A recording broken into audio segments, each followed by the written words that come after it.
Hi, welcome back to my channel. Today I have a special treat for you. I am going to prepare a mouth-watering Indian recipe called Salmon Korma.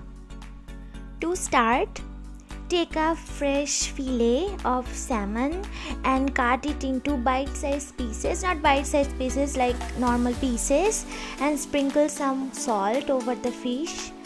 Only salt, no other spices, and set it aside for 15 minutes and allow the flavors to infuse it.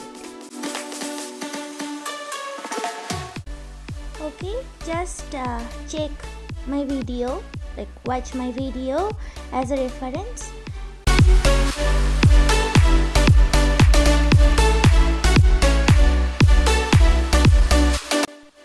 While the salmon marinates, let's prepare the base of our korma. In a blender, add 1 large onion, 3 green chilies, a few garlic cloves, and few pieces of ginger. You can see in my video, and blend them together until you obtain a smooth paste. Smooth paste is important here, so you have to do it.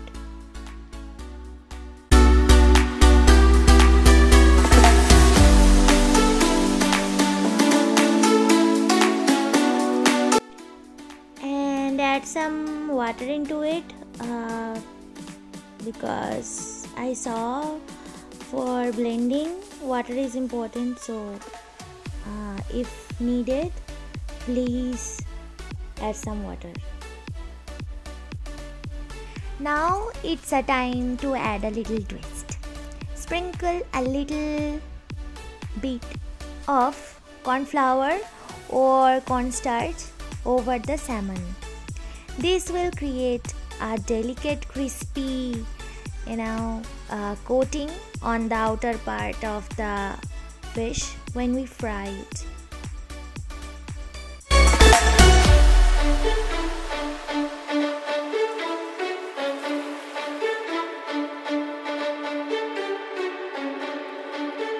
Okay, now take a pan and heat it up. I prefer using mustard oil for its unique flavor, but you can use any cooking oil of your choice. Once the pan is hot and the oil is super hot, carefully place the salmon pieces into the oil and fry them until they turn golden brown.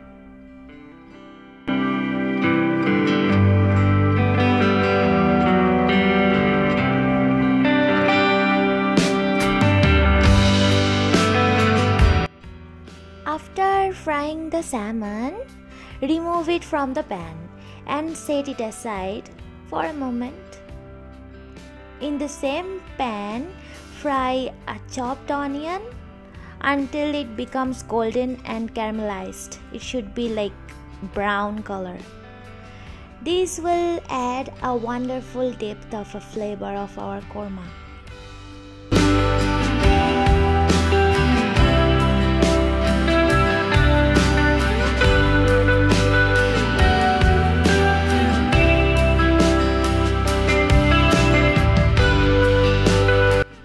Fry the onions properly. The color of the onions after frying will be like this.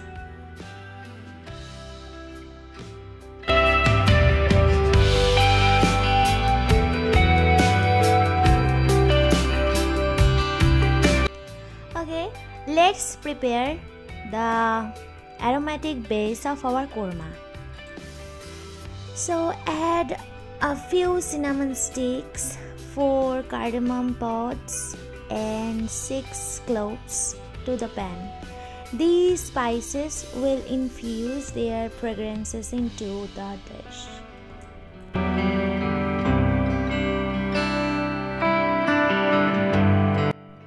Now add the ginger garlic onion paste which we prepared earlier. Cook it until the raw smell disappears and you can see the oil separating from the mixture.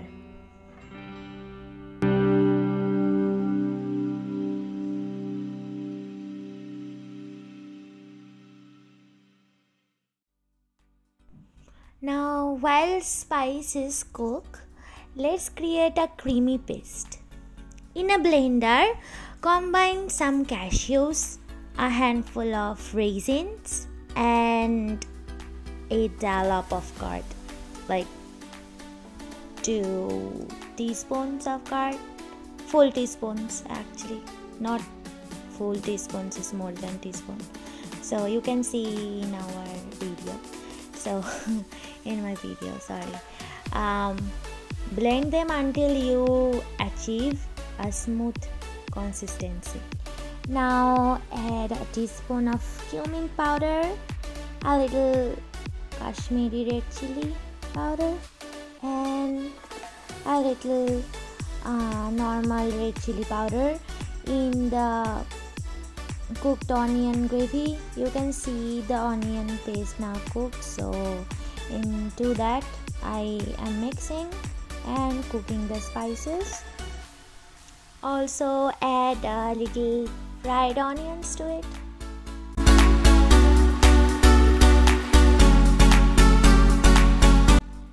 Okay, now add the paste of the pan, the cashew paste I am saying, following by some water.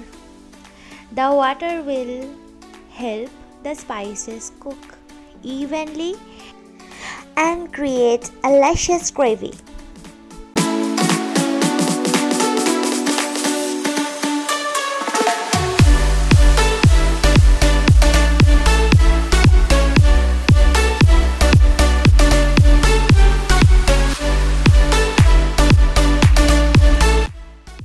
Also add the onion, like the fried onions, for an extra burst of flavor.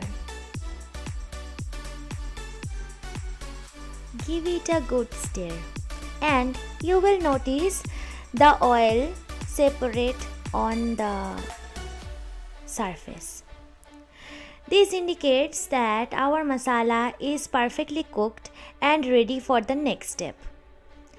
Season the mixture with salt to taste and add a little more water if needed.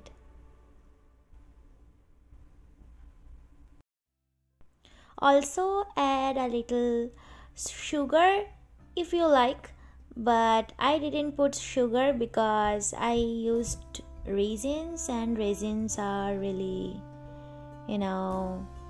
sugary. That's why. So yeah, cook as you like. Now add more water to the gravy because it's thick.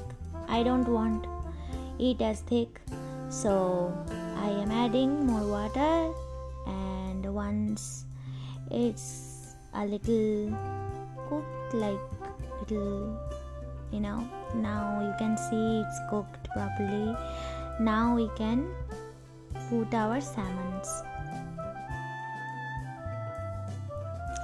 It's time to reintroduce our fried salmon into the curry. Gently place the fish pieces into the korma, ensuring they are fully immersed in the flavorful gravy.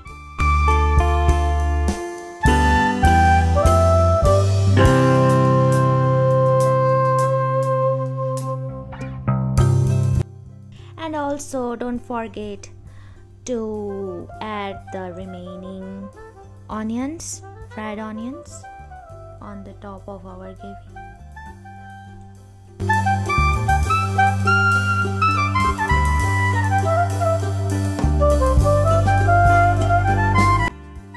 To enhance the flavors, let's add a teaspoon of ghee and a pinch of garam masala.